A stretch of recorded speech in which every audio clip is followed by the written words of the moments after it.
David Brent, Life on the Road. This movie is shithouse. Oh my God. Oh. If you're a fan of The Office, do not watch this film. It's just... Look, you're going to watch it anyway. I know you're going to watch it. If you're a fan of The Office, you're going to have to watch it. I didn't... You know, you start off watching a film like this and you think, okay, I love The Office. I kind of missed it. There was that beautiful finale they did, the Christmas special, left you feeling so good. It's like, oh, David, yeah, let's go back into it. Let's go back and open the thing. But it's I'm going to assume I'm going to assume you've seen it. So yeah, there's heaps of spoilers as with all my reviews. This is just a discussion of what went wrong. What went wrong? Okay, what went wrong with this film? Number one, as other people have pointed out, because I listened to someone else's review, because I thought, is it just me? Am I being too vicious here? And they said that the Office was an ensemble thing. There was Tim, there was, what's his name? Oh, for God's sakes, the creepy guy.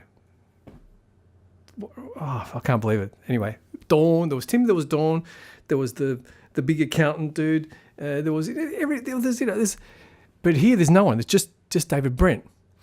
And the whole thing is based on one idea, which is that he wants to tour, he wants to be a rock star, but apparently he's a complete fucking idiot. He's an idiot. And I don't understand.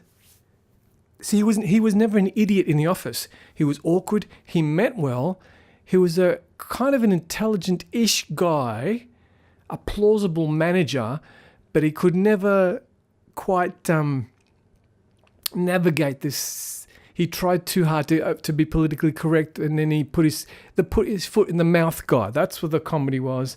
And occasionally he was kind of mean, but that was kind of his insecurity of trying to do something, and it's a bit selfish, but he wasn't a bad guy, and he wasn't a truly stupid guy. He wasn't a completely deluded guy. Whereas in this film, we have a completely... Oh, I'm burping now. A completely deluded David Brent, who, I mean, I don't know what you know about the music business, but I think everybody knows them. You know, a 12-year-old knows that in order to have a band and do a tour, you need to have fans. Do I need to repeat that? Is that going too fast? You need to have fans if you're going to tour, because if you don't have fans, no one's going to come to your gigs. And before you do a tour, you need to have a measurement device of how many people, should you do, what kind of venues to book, all that kind of stuff. This is 12-year-olds. Now, 12-year-olds know this. Now, David Brent, he's supposed to know this because he said in The Office, he goes, been there, done that. I had a band, he toured with, what they call Texas or something. And so he's not completely... he has done this before, and to tour with some big band means he has some kind of experience as to how it works. Plus now he's got the job in the managerial office, so he's not a completely stupid guy. So in this film, we're expected to believe that this guy makes a decision to go on tour. That's how you make it. When there was never a discussion of a single or a record deal or that he was going to promote something. He's just going to go on tour. He spends all his money hiring these musicians to book these venues that no one's at. On top of that, as is shown during the film, all the venues he's playing at are within London anyway, so he could have just driven there. So is he a wanker trying to impress people, or is he...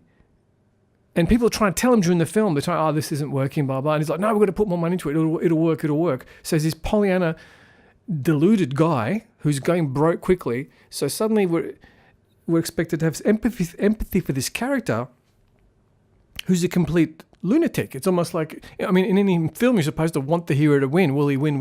But in this case, the premise is so crap. You're like, I don't think he could win. It's just accepted from the... You don't believe... I never believed he could make it. He couldn't. It was just... Everything was terrible. There was no... Plus... He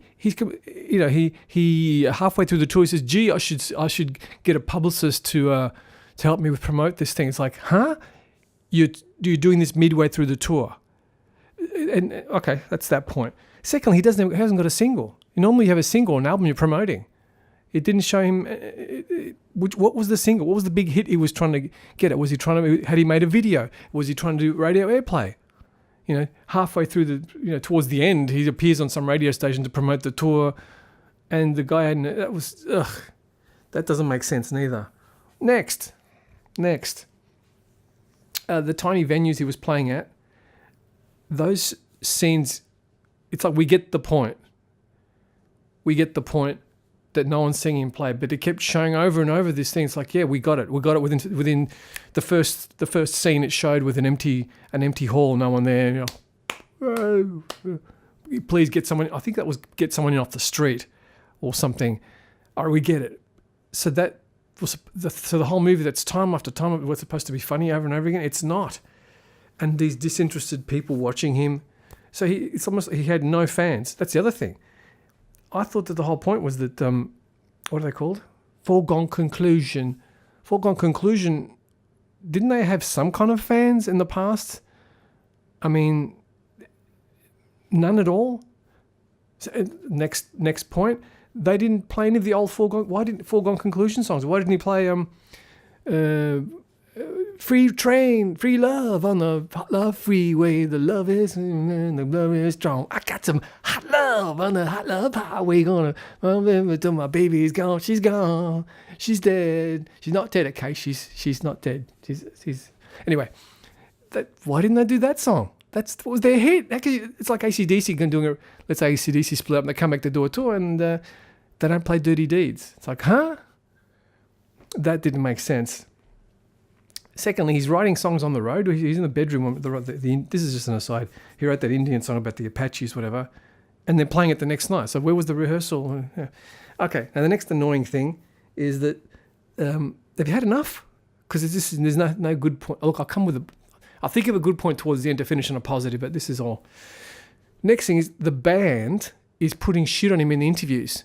Oh yeah, I just did this because the money's paying me, just pays the bills, Band members do not talk that way. It's for the comedy. It doesn't matter if it's for the comedy. It's supposed to be real. It's supposed to feel it's a movie. The suspension of disbelief. We're supposed to believe that this is remotely plausible. But no one would, even if you were in a band, hired musician on the road, and you hated the songs, you thought this tour was shit, if you're being interviewed, you're going to say, yeah, it's great. I love this. It's a great show. Or if there's a small crowd, you say it's a challenging or it's a niche market, or you come up with some way of promoting it. Because do you think you're going to get a job if I see some guitarist on TV and he's putting shit on the guy hiring him, and then do you think I'm going to hire him? Is he going to go on TV and tell everyone, yeah, this guy sucks? So that was dumb. Next point, and they spent too much time showing, okay, in The Office, when David Brent would say something stupid or awkward or whatever it is, because he was the boss, everybody sort of played along with it, like Dawn, it's going, oh, and you had to look, which is why some people missed the comedy in the beginning, because you couldn't see that Dawn was actually cringing, but she was smiling, and, it's like, hey, it's great. And Tim would do the same thing, like, hey, it's good, with a slight puzzled look on his eyes, but he would not look like, oh, you're an idiot. Whereas this film, every single person who interacts with him has got this look on their face like, gee, you're an idiot. He's not the boss anymore, and everyone's just showing him what an idiot they think he is. That doesn't make sense. It's not that it doesn't make sense. It just gets boring after a while. It's like, okay, I get it. Oh yeah, he's an idiot. Everyone thinks he's an idiot, rolling their eyes. And for him not to pick up on it at all, it's like, that adds to the delusion. He's an insane guy. You've got to relate to a character. He's not even... I don't know. Maybe there's this scene in Dumb and Dumber where Tim and Carey's been rejected. And she says, you got 1,000,000 to 1. Well, he goes, what are my chances? She goes, 1,000,000 to 1. He goes, so you're saying there's a chance? Okay, that's but that was a different type of comedy. That was the whole point. Was he's a deluded Dumb and Dumber guy. Whereas Brent is not supposed to be a dumb. It's a different character. It didn't work. And I knew something was wrong because in the beginning, with the very first scene when he goes into the office to do something, and everybody's like rolling their eyes and ignoring him, and he's just happy with no feedback at all. See, in the office, people gave him a kind of feedback which made him think, hey, I'm really funny and popular. Here, no one's giving him anything. Nothing. They hate him except for the one chick. Even the office, the receptionist who acted like she liked him, in the end she said, oh, I don't mind him. She had this concerned look on her face. She never looked... Dawn would smile and at least act like, hey, hey, everything's cool and yeah, you're funny or whatever. So anyway, that was bad. It's just, and again, that got really repetitive over and over again. God, if I covered it, that's it. I can't say he's a dumb guy. And also the ending was really suddenly within the last 5 minutes. It's like they ran out of time and they said, and the band members suddenly turn around and go, "Oh, look, actually, I don't mind him. He's a good guy, and yeah, we'll have a drink with him." And and the bit where he said, David said he had a nervous breakdown. I thought, nah. Why are you putting that in? Is that supposed to be funny? Or is that supposed to get empathy? Because a bit too much nervous breakdown. Did he say suicide attempt? I don't think he did. But anyway, it wasn't funny. Okay, what did I like about it? Some of the songs are funny. I'm trying to think of a scene that I thought was funny.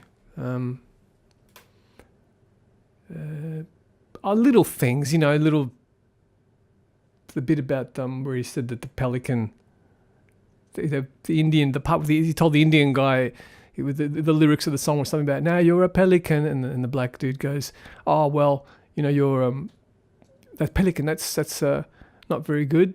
Who wants to be a pelican? That's terrible. What's wrong with the pelican? Oh, I've got these necks." He goes, "That's racist," which was funny. He goes, like, "Well, actually, yeah, you are picking on the species, and speciesist. So what if they got these floppy things? Why aren't pelicans as good as eagles?" Or, that was just a little thing I liked. I thought, I didn't like the rapper. The rapper dude, what was he doing? I don't understand the point of that. Too many confusing things didn't make sense. Foregone conclusion. What was the purpose of the rapper? Does David Brent think that just did not make sense? He wasn't funny, and again, he had this pissed off look at he didn't want to be there. It didn't make sense. Comedy needs to make sense, and the pretext needs to be believable so we can go on with it. Sorry, what did I like about it? Well, that joke I liked about it. There's one weird scene where he leaves the office where they played the office music, and they played the sad office music. We said, "Bye everyone," which was a bit sad because of the office music, but that was more my own subjective, I got emotional attachment. You know what it's like when you love a show. Like, oh yeah, The Office, yeah, he's leaving. But at the same time, I'm looking at him thinking, yeah, but dude, this is not The Office. You don't like any. And he says it himself. He goes, didn't really connect with any of these people. Wasn't ever the boss there. So what was the point of that? And no one liked him there. It was just people working, and it was just silly. Why would you leave a shitty office where everyone's putting shit on you and telling you to shut? I think one guy did tell him to shut up or something. Wouldn't you be like happy to leave? Yeah. And so I don't know. In conclusion, I think that what could he have done? Well, he could have done it so that the band was popular. That would have been funnier. The band's popular and things go wrong, like a Spinal Tap situation where things are going well, but then you mess it up. The Spinal Tap, they couldn't find the stage, or the Stonehenge situation when they got the wrong thing and that stuffed up, and that way he's got something to lose because he's got the fans he's losing. He's trying to hold on to the fans, whereas he had nothing to lose. He was just not enough jokes, no ensemble cast, and it really got boring. And I didn't enjoy watching all the people, they kept interviewing the band interview, and all they were just putting him down for the whole movie. And I got it. It was just too repetitive, as I hope this review's not getting, so I'll leave it there.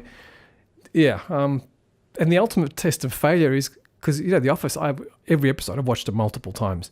And here, there was no, I tried watching the movie a second time, because I thought, let's just get into it. But it got annoying quick. I don't think I want to watch this movie a second time, which is like a real insult to it. So, yeah. Anyway, he could have done a few things, but that's it. Thanks for listening.